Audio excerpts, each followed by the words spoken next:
Hai Sobat Lentera, Tera News kembali hadir menyapa Anda dengan membawakan sederet informasi terhangat dan inspiratif. Bersama saya Catherine Ellison, inilah Tera News selengkapnya.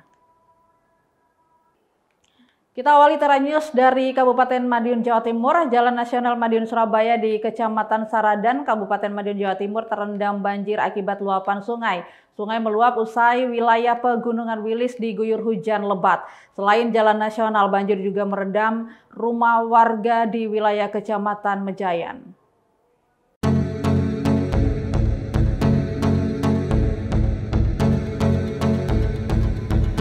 Jalan Nasional Madiun Surabaya di Dusun Petung, Desa Sugiwaras, Kecamatan Saradan, Kabupaten Madiun, terendam banjir setinggi 50 cm lebih.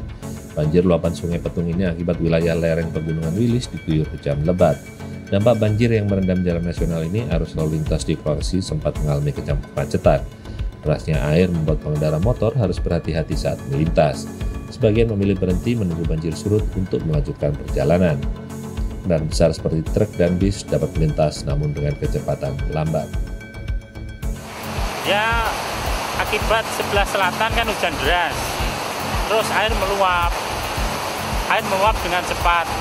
Nah, mungkin datangnya banjir sekitar jam 4 sore sampai sekarang. Ya, tadi sempat ada kemacetan selama setengah jam. Terus ini sudah berangsur surut, sudah mencoba untuk lewat. Arus lalu lintas di sini tadi kan sempat terkendala banjir tadi gimana ceritanya? Mohon izin kami jelaskan akibat dampak dari hujan sore ini tadi, baik yang ada di wilayah Saradan maupun yang ada di Gemarang. Karena hujannya sangat lebat dari Gemarang, makanya dampaknya kita sungai di wilayah Saradan, yaitu sungai di Kalibungsi ini, wilayah Petung atau Sugiwaras ini, dampaknya air meluap. Jadi untuk sementara kendaraan baik yang dari arah Surabaya maupun dari arah Madiun, kita pelan-pelan kita lewatkan. Dan yang belum sampai di sini, sementara kita lewatkan arah jalur tol lewat Dumpil, jadi biar tidak terlalu macet. Ini tadi ketinggian air di jalan raya bisa berapa? Ketinggian di air di jalan raya ini bisa sampai tadi kurang lebih sekitar 50 cm sampai 60 cm. Selain merendam jalan, sejumlah rumah warga juga turut terendam banjir. Banjir di Jalan Nasional Madiun Surabaya ini telah berangsur surut dan lalu lintas kembali berangsur normal. Media Kopasda melaporkan untuk Lentera TV.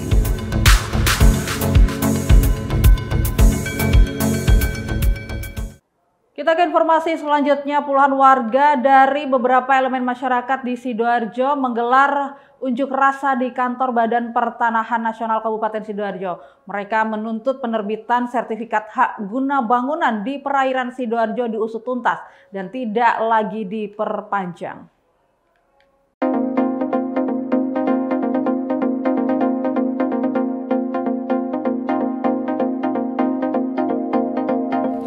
Dengan membawa aneka poster, puluhan warga berunjuk rasa di pintu masuk kantor Badan Pertanahan Nasional Kabupaten Sidoarjo, Desa Rangka Kidul, Kecamatan Sidoarjo. Mereka menuntut agar penerbitan SHGP di perairan Sidoarjo diusut dan tidak diperpanjang lagi. Mereka khawatir lahan tersebut dikuasai oleh korporasi besar.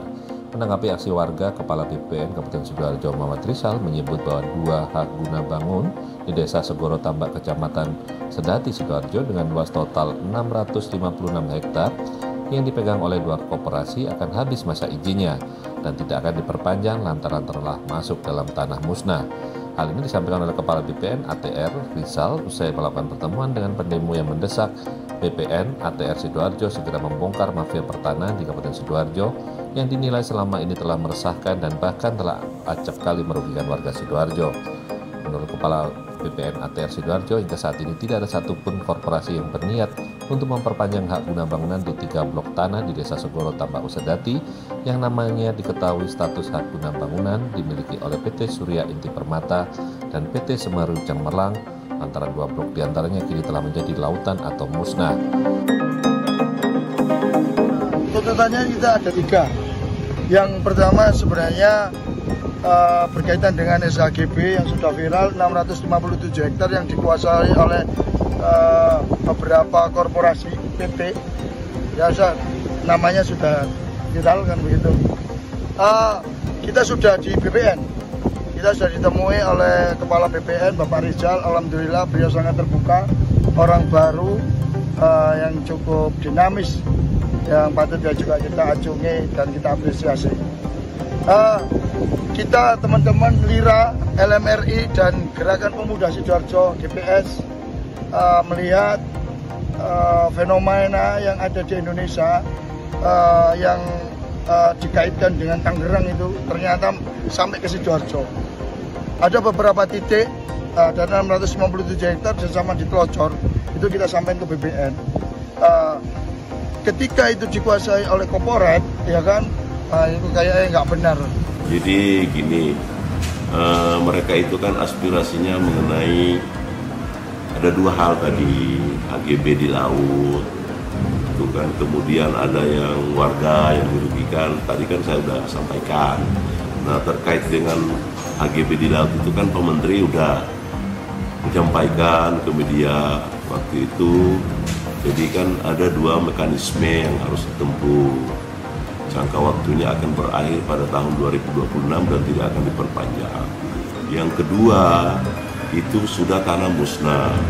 Jadi menurut ketentuan Undang-Undang Nomor 5 Tahun 60, Pasal 40, salah satu hapusnya hak guna bangunan itu adalah tanahnya musnah. Nah, sekarang kan itu sudah jadi laut. Itu awalnya itu tambah, seperti penjelasan Pak Menteri, tambah abrasi, ya tanahnya hilang jadi lautan gitu. Sebenarnya itu Pak Menteri hari ini mau ke Sidoarjo, memastikan semua untuk datang ke Sidoarjo melihat secara fisik. Cuma kan beliau ada rapat di Komisi 2 DPR RI hari ini, dan saya juga ada undangan juga untuk mengikuti rapat di Komisi 2 DPR RI melalui Zoom. Jadi itu haknya berakhir 2026 sudah selesai. Kemudian ada juga tanah musnah tadi karena undang-undang yang menuntut itu haknya hapus, seperti yang saya sebutkan tadi. Dari 3 blok yang dimiliki 2 perusahaan tersebut, 2 diantaranya yakni blok 3 dan 4 telah berakhir masa hak guna bangunannya. Alan Sori melaporkan untuk Lentera TV.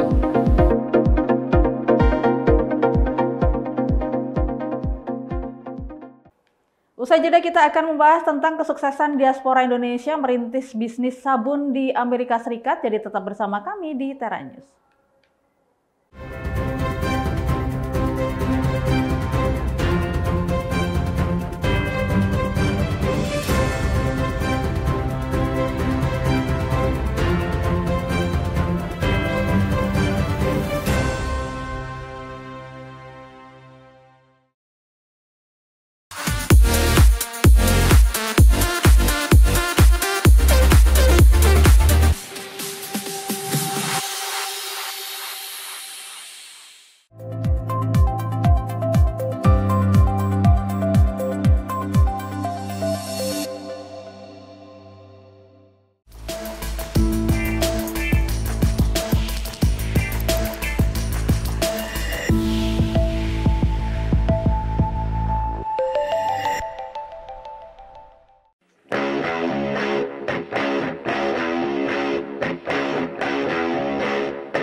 Terima kasih Anda masih bersama kami di Tera News. Meski baru merintis bisnis sabun sejak pandemi, Siani Wulandari diaspora Indonesia di Seattle, negara bagian Washington, ternyata berhasil membuat bisnis sabunnya diterima dan disukai oleh warga Amerika.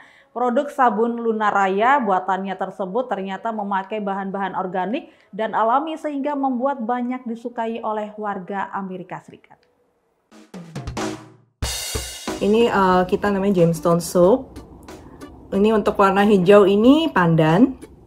Terus untuk warna merahnya bagian sini itu kita pakai lemongrass. Memperkenalkan Indonesia melalui sabun. Itulah yang dilakukan Siani Wulandari, diaspora Indonesia di Seattle, negara bagian Washington.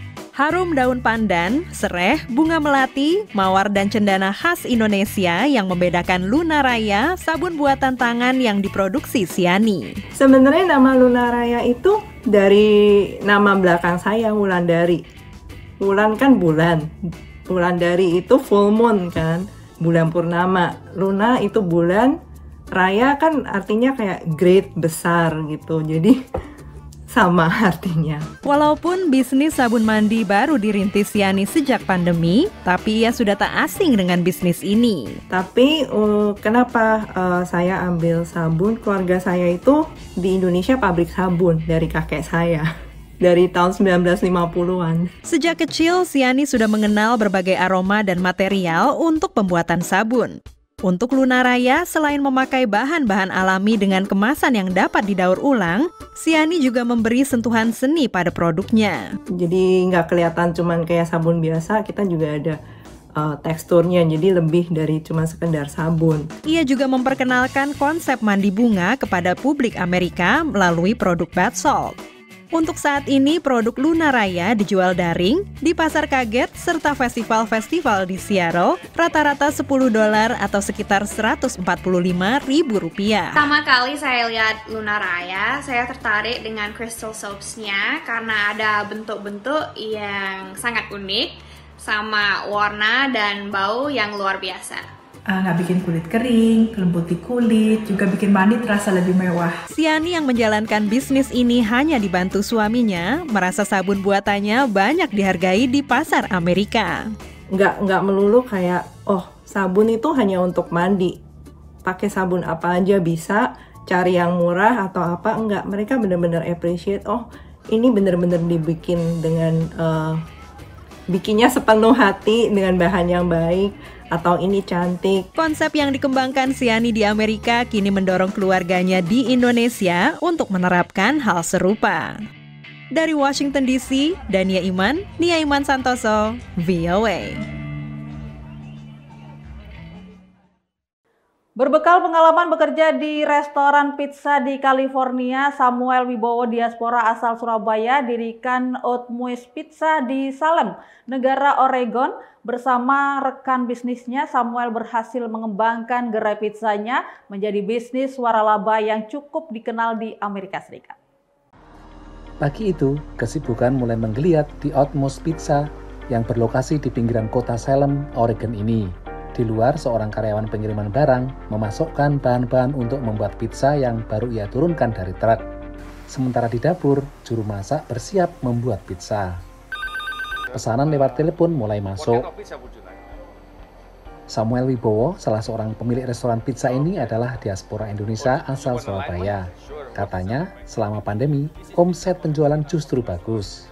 Rata-rata ya udah di atas 60 ribu satu bulannya. Satu bulan, rata-rata, semua toko.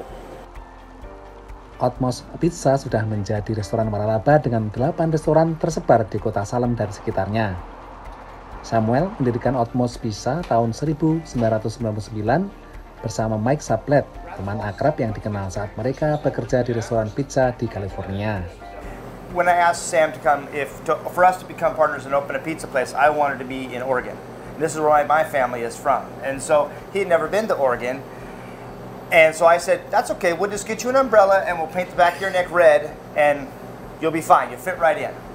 So, and the red part is just because there's a lot of rednecks up here, which is a term, for a bunch of hillbillies And so that was kind of the running joke from the beginning, which was, Yes.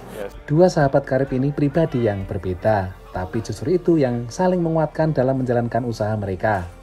I'm like a butterfly chaser, and he's like straight as an arrow, and I'm out there like, la la la la la, what do you think about this? What do you think about that? And he's like, oh, and she endures a lot of that butterfly chasing, but together we can really be a successful team, and throughout the years, that's really what it's proven to be. Yes. Selain kekompakan mereka, kunci keberhasilan Otmos Pizza adalah filosofi usahanya. We taking care of the quality. We taking care we make it everything, the dough every day, fresh. We cut our vegetable with my hand, fresh every day. So we find the customer who love us, and we need to take care. Reza, pelanggan tetap mengakui kelebihan Otmos Pizza. The pizza yang kita coba di sini is beda karena pertama dough-nya and the cheese-nya tuh lebih banyak gitu loh, sama toppingnya lebih banyak dibanding franchise yang lain gitu. Selain peduli kepada pelanggan, Otmos Pizza juga menjalin hubungan baik dengan masyarakat sekitar, misalnya dengan memberikan sponsor dalam acara kegiatan olahraga ataupun kegiatan amal. Dan yang lebih penting juga peduli kepada karyawan. Ini dibuktikan dengan memberi kesempatan bagi mereka yang sudah bekerja lama untuk memiliki franchise. Dulu saya kerja sama Sam, sama Mike, dari 2001 sampai 2008. Terus mereka mau buka franchise buat semuanya. Terus mereka nawarin ke saya kalau saya mau beli toko di McMinnville. Terus saya oke. Otmos Pizza masih membuka kesempatan kepada karyawan atau siapapun untuk membeli franchise. Dan meski sudah menjadi bos franchise pizza, Samuel Wibowo tidak lantas duduk manis sambil menghitung laba. Owner itu harus terlibat. Kalau owner udah nggak mau kerja, lebih baik, saya sarankan lebih baik jangan. Waste the money.